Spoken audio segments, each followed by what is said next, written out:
Hi my dear students, episode 2025 Telangana expected cut off ఇది ఎన్ని marks వస్తే ఎంత ర్యాంక్ వస్తుంది అనేసి ఇప్పుడు మనం మాట్లాడుకుందాం.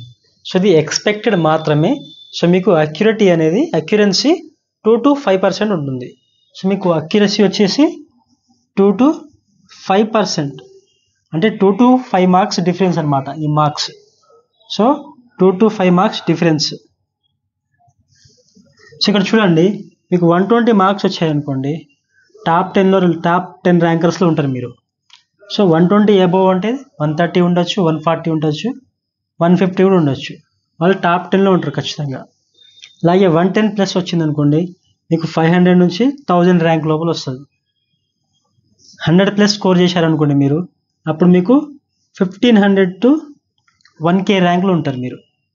80 ప్లస్ స్కోర్ చేశారనుకోండి, లాస్ట్ టైం 80 ప్లస్ స్కోర్ చేసిన వాళ్ళకి 10K బిలో 10,000 ర్యాంక్ వచ్చింది, 10,000 కంటే బిలో ర్యాంక్ వచ్చింది చాలామందికి. సో ఇప్పుడు 5K నుంచి 7K మధ్యలో రావచ్చు.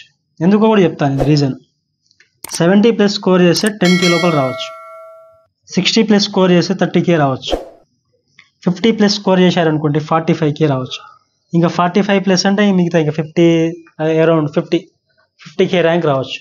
సో మీకు అంతకుముందు ఇయర్ ఎలా ఉండేదంటే, ఏపీ వాళ్ళకు కూడా కొంత రిజర్వేషన్ ఉండేది తెలంగాణలో. సో ఈ ఇయర్ అది తీసేశారు.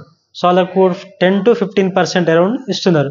సో మిగతా 85 to 90% అనేది కేవలం తెలంగాణ స్టూడెంట్స్కే. సో ఆల్ ఓవర్ ఇన్ తెలంగాణలో మనకు 2 lakhs ప్లస్ ఇంజనీరింగ్ సీట్స్ అనేవి ఉన్నాయి. సో మనకు అప్లికేషన్ కాస్ట్ 2,50,000 వచ్చాయి. సో దాంట్లో నుంచి చాలామంది డిగ్రీకి వెళ్ళిపోతారు కామన్గా. సో 2,50,000లో 1 lakh అయినా డిగ్రీకి వెళ్ళిపోయినా 150 మెంబర్స్ ఇంజనీరింగ్ జాయిన్ అవుతారు. సో దానివల్ల ఏమవుతుందంటే సీట్స్ ఎక్కువ అండ్ అప్లికేషన్స్ అనేది తక్కువ, అంటే ఆస్పిరెంట్స్ అనేది తక్కువ అవుతారు.